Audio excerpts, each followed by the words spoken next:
Good morning, good afternoon, good evening. Welcome to Gain Explains Mental Maths Tutorials.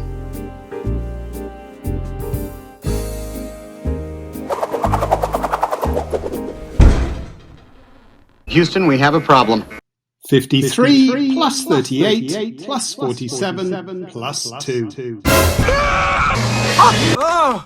Anyone? Anyone?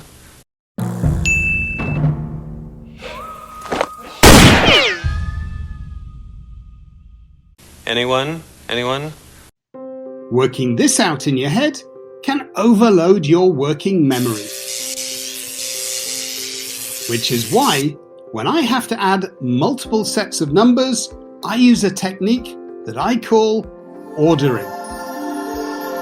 Just because a sum is written in a particular order doesn't mean that you have to add it from left to right. You can add it up in any order you like. You'll still get the same answer. Here, it makes sense to add the 53 and the 47 together first, because it will give a nice round number. 53 plus 47 equals 100. Next, it makes sense to add the 38 and the 2 together. Again, this is going to make a round number. 38 plus 2 equals 40. Now, all we need to do is to add together 140 and we'll have our answer.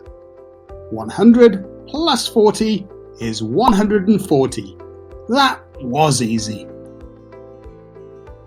Let's look at another example. What, you're serious? 187 plus 269 plus 13. This time, we only have 3 numbers to add up, but ordering is still useful because it helps us to calculate quicker and more accurately. When working out which numbers to combine together, you just need to look at the last digit. You also need an awareness of who the best friend of a number is.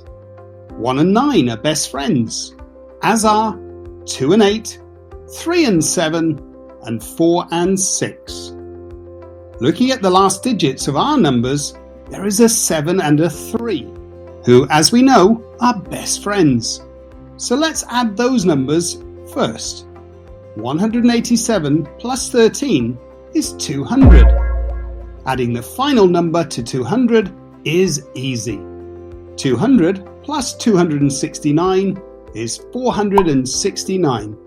Wow, that was easy.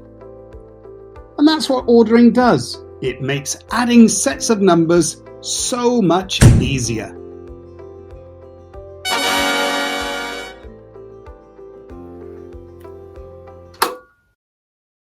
Time to do some independent practice. Pause the video, pick your level, and start doing some mental maths magic.